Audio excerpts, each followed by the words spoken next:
Hello friends, welcome back to the funny video guys on my YouTube channel guys. Today when we are going to talk about guys Oppo phone setting guys, and today video title is guys how can we disable guys Oppo phone aeroplane mode setting. Friends, you want to disable guys your Oppo phone guys aeroplane mode setting guys. Why how can you disable it today friends? I will show you. I will tell you in this video guys.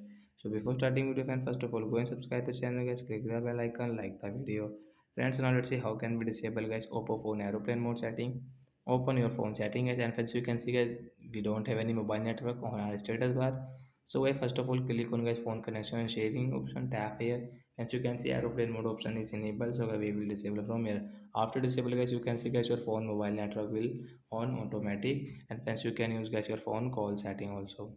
So that's it guys, thanks for watching the video guys. I hope friends you understood how to disable aeroplane mode in our Oppo phone device. So bye guys, we will meet on the next video guys with new topic. Thanks for watching the video guys.